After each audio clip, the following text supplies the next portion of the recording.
Hello, hai semua. So, kembali balik bersama saya untuk pendidikan moral tingkatan 4 iaitu dalam unit 12 ya. Kedaulatan negara, tanggungjawab bersama. Kalau before ni kita dah tahu tentang cadangan nilai, kita dah tahu tentang ciri-ciri negara berdaulat, ya. Apakah itu raja berperlembagaan, tentang lagi satu demokrasi berparlimen ya. So hari ini fokus kita adalah pada kepentingan mempertahankan kedaulatan negara. Kenapa perlu kita pertahankan kedaulatan negara kita? So untuk itu semua pelajar boleh buka buku teks masing-masing ya sebagai rujukan pada muka surat 170. So boleh saya mulakan sekarang? Alright. So, sebagai warga negara yang baik, yang bertanggungjawab adalah menjadi satu tanggungjawab kita, satu responsibility kita untuk mempertahankan kedaulatan negara. Ya, kedaulatan negara ini akan diperolehi daripada hasil perjuangan dan pengorbanan generasi dahulu. Bermakna perjuangan dan pengorbanan orang lama dahulu untuk memastikan negara ini merdeka, maka mereka berjuang. Itu fungsi masyarakat zaman dahulu. Apa pula peranan kita? Jadi peranan kita sebagai new generation lah, sebagai generasi yang baru harus memahami kepentingan untuk mempertahankan kedaulatan negara yang telah dinikmati hasil daripada perjuangan masyarakat dahulu. Saya tak nak cerita tentang apakah perjuangan masyarakat dahulu kerana awak telah mempelajarinya pada mata pelajaran sejarah. Jadi apa yang perlu awak tahu hari ini adalah tentang kenapa, why, importance lah kita untuk mempertahankan kedaulatan negara kita. Kita lihat yang pertama sekali. Boleh ya? Kita lihat yang pertama. Yang pertama adalah untuk mengekalkan kemerdekaan negara. Kita kena kekalkan kemerdekaan negara kita. Kalau kita tak kekalkan, maka negara kita mungkin akan dijajah oleh penjajah lagi sekali. Selain daripada kemerdekaan negara itu dapat dikekalkan, ianya akan membawa kepada sistem pemerintahan yang stabil.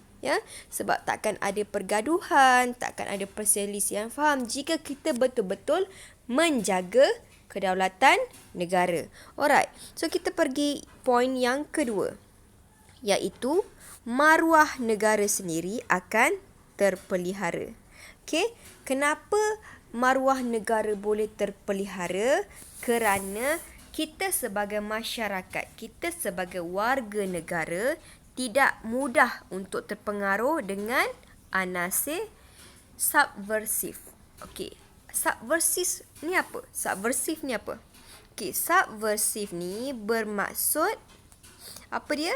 Bermaksud perbuatan untuk tujuannya melemahkan ataupun memusnahkan sesuatu sistem politik ataupun kerajaan. Apa sahaja perkara yang boleh menjatuhkan sistem politik, yang boleh menjatuhkan pemerintahan negara, itu adalah subvertif. Contoh, awak nak buat konfrontasi, awak nak buat kaedah memalukan nama negara sehingga jatuhkan sistem pemerintahan, itu adalah perkara yang tak baiklah ya. Alright.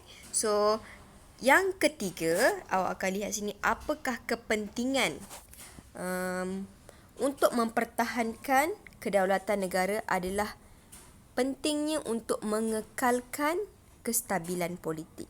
Kenapa kena politik tu penting sangat ke? Macam itulah kiranya. Kenapa politik tu penting sangat ke? So, politik ni penting sebab dia pemerintahan. Siapa yang ketua yang akan memerintah awak semua? Kena ada leader yang bagus. Sebab tu, kita perlu pastikan pentadbiran kita, politik kita itu stabil ya. So stabil means takkan ada goyah, tak bergaduh sesama ahli politik, pemerintahan yang bagus, itu bermakna stabil ya. Dan bila kita negara berdaulat, kita boleh memerintah mengikut cara kita. Acuan bermakna kaedah kita, cara kita. So ikut kita lah, sebab kita sebagai warga negara Malaysia. Kenapa pula kita kena tiru pentadbiran Indonesia? Kenapa kita kena tiru pemerintahan China? Ya, sebab itulah pemerintahan itu mesti mengikut acuan sendiri. Bila kita nak buat acuan sendiri, maka pemerintahan politik itulah yang perlu stabil. Kita nak buat ni contoh kita nak buat kuih. Ya? Kita nak buat kari pap. Kalau kita sendiri, emosi kita sendiri pun tak stabil, maka apa yang kita hasilkan? Mestilah kari pap yang tak sedap. Kari pap yang hangit, ya? Tak sesuai. Sebab tu juga benda yang sama berlaku dalam pemerintahan. Kalau politik tu sendiri melahirkan ahli politik yang tak bagus, kaedah pemerintahan tak bagus, maka negara pun akan jadi tak bagus. Faham ya?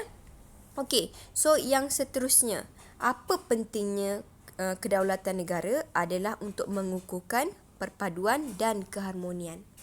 Perpaduan dan keharmonian sangat susah. Di Malaysia, di luar pun sama, di luar negara. Sebab kita multicultural.